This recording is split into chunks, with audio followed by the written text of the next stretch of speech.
Assalamualaikum warahmatullahi wabarakatuh.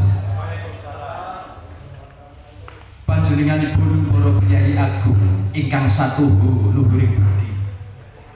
Panjenenganipun para pundhen, para bini sesepuh ingkang mastuti dumateng pepayaning kautaman ingkang pantes pinunggi.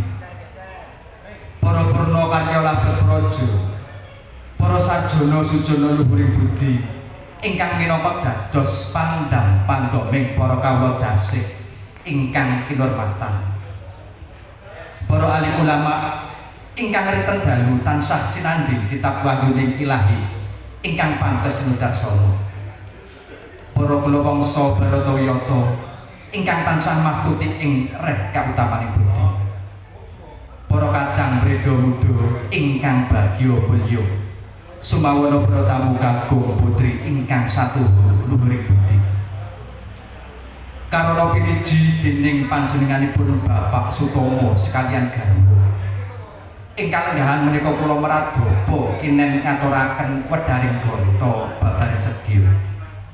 Minangka perwakaning atur kula. Labet hanetepi wajibing bangsa Nuswantara ingkang linambaran agunging Pancasila. Langkung rumiyin sumangga panjenengan sedaya kula dherekaken manungsa puja miwah puji syukur wonten ngarsa dalem Gusti Allah ingkang Maha Agung. Ingkang sampun kepareng-paring ganjaran kawilujengan menapa dene kanugrahan dumateng panjenengan sedaya dalasan kula. Katitik ing wanci wekdal menika panjenengan sedaya dalasan kula taksih pinaringan barokah miwah rahmat saha taksih dipun keparengaken ngawuningani edi penining swasana gebyaring alam agesang wonten ing zaman wewanten samangke. Sinawung raos lembake ngajeng kula nyuwun agunging samudra pangaksama awit kula sampun kumawantun mambeng raos kamardikan panjenengan sedaya ingkang nembe bawan pangandikan. Para tamu kakung putri ingkang bagya mulya. Madyaning suka ing kalenggahan menika panjenenganipun Bapak Sutomo sekalian garwa lumantar kula hangambali malih ngaturaken sugeng rawuh. Awit karawanipun panjenengan sedaya sinarengan raos panuwun ingkang tanpa pepindhan. Mugi keparenga jenengi ngantos dumugi paripurnaning pawiwahan wonten ing kalenggahan menika. Mancat krikating niat kanthi raos suka. Keparenga kula ngaturaken wigatos sing gati. Sanadyan sampun cetha trawaca sabeting kintakawara parandene labet saking Tyas Marwata Suta. Panjenenganipun Bapak Sutomo sekalian garwa kepengin sanget ngaturaken wigatos sing gati. Netepi darmaning asepuh panjenenganipun Bapak Sutomo sekalian garwa saperlu mahargya suta hamiwaha siwi wonten ing kalenggahan menika. Nunggih siwi putrinipun ingkang asesilih Roro Ayu Dewa Resilia Septiani dawuh pikantuk bagus Sada Anom Marsudi Jalu Tanaya Bapak Sunardi ingkang pidalem wonten ing Sendang Tulungagung. Wondene ijab miturut catataning agami sampun kalampahan kala dinten Senin Kliwon Surya kaping 26. Panggih miturut catataning adat sampun kalampahan kala wau tabuh 11 kanthi pinayungan karaharjan saha kawilujengan tebih ing sabekala. Winantu pangajaping sedya saking panjenenganipun Bapak Sutomo sekalian garwa.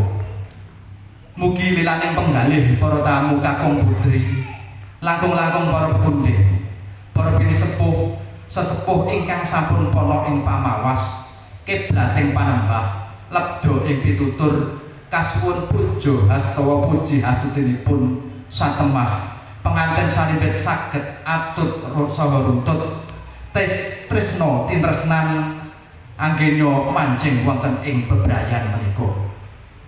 Saha kalajengaken enggal pinaringan kanugrahan saking Gusti Allah ingkang Maha Kawasa. Wujuding golek kencana ingkang saged tata jalma minangka rerengganing Bali Wisma tangsuling katresnan jati. Anggenya gesang wonten alaming madya menika kanthi nindakaken kulawarga rinancan. Kulawarga ingkang sakinah mawaddah warahmah. Amin ya rabbal alamin. Para tamu kakung putri ingkang agunging darma, mboten kalebiting nala bilih panjenenganipun Bapak Sutomo sekalian garwa. Ugi ngaturaken agunging panuwun dumateng para sanakadang miwah pangkitepalih pamong mitra samudayanipun ingkang sampun kepareng-paring iguh pratikel saha rerigin minggahipun dumateng Durna Prabiya. Sedaya kala wau untuk bilih panjenenganipun Bapak Sutomo sekalian garwa boten saged mangsulaken karana lahir amung kasumanggaaken wonten ngarsa dalem Gusti Allah ingkang Maha Kawasa.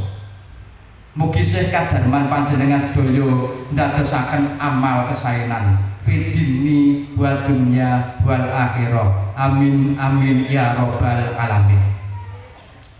Pepuntoning atur saking panjenenganipun Bapak Sutomo sekalian garwa. Bilih anggenipun nampi karawuhan panjenengan sedaya wonten kiranging bojo miwah krama mugi diagung pangaksama panjenengan sedaya. Kula minangka talanging basa ing kalenggahan menika.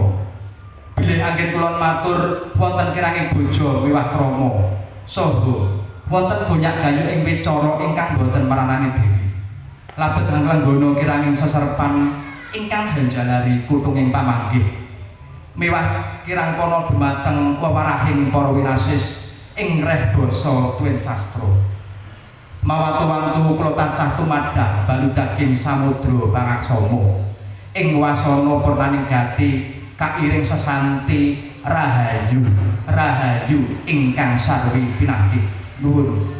Wassalamualaikum warahmatullahi wabarakatuh.